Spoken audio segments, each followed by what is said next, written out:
Hello, Sophie. Hello, Huckleberry. Oh, if you don't mind, just make that Huck.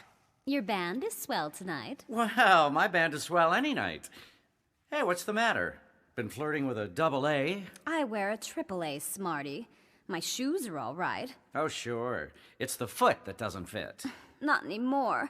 It's crushed to a pulp. I haven't danced with you all night.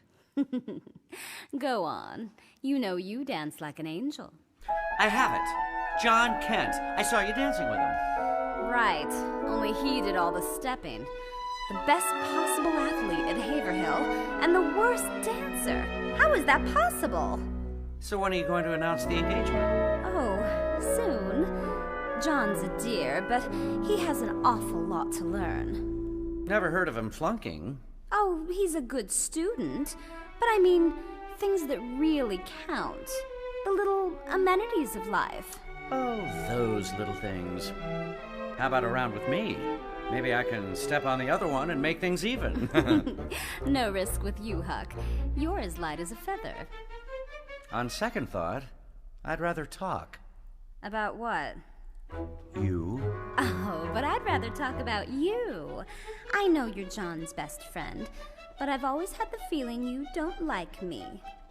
What do you think of me?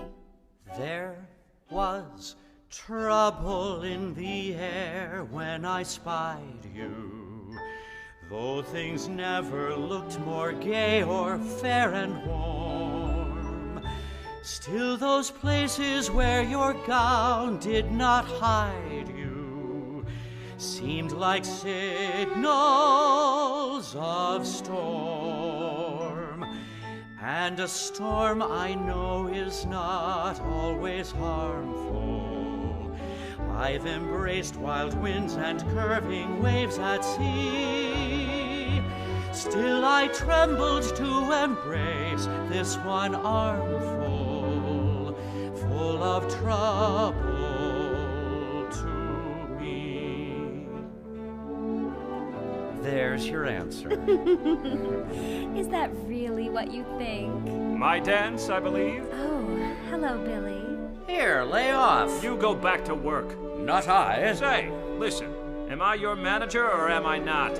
Just because you're a sordid little businessman, you can't interfere with my pleasure. Businessman before pleasure, man. Come on, Sophie.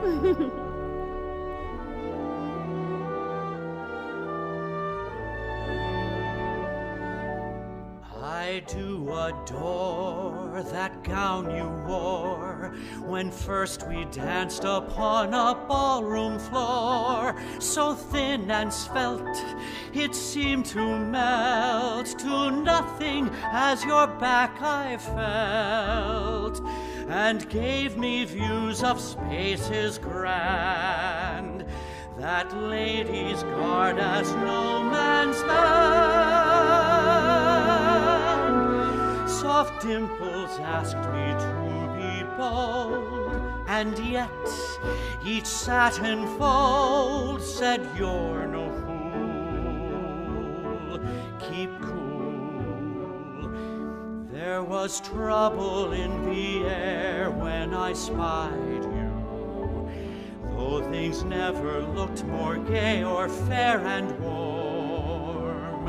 Still those places where your gown did not hide you seemed like signals of storm.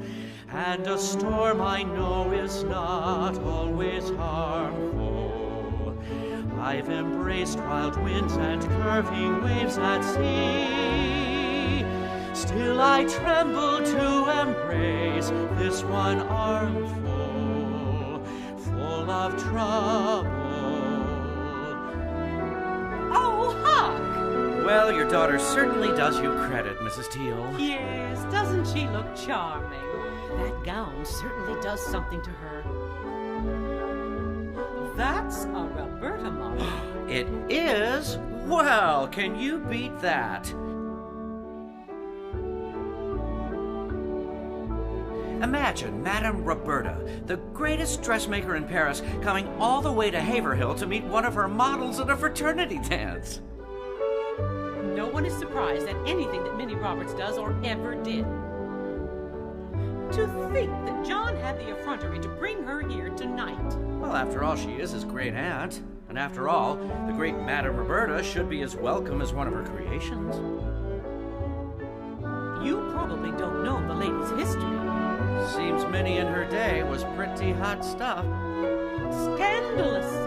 You know, she ran off with a Swedish violinist, and that even before she was married. And there were other men, too.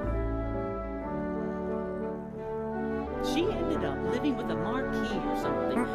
All something. Yachts, pearls, villas, and everything.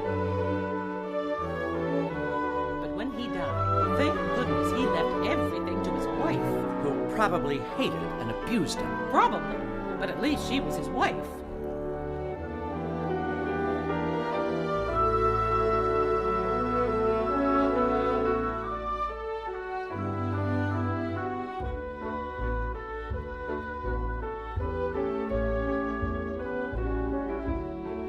Sophie dances so well.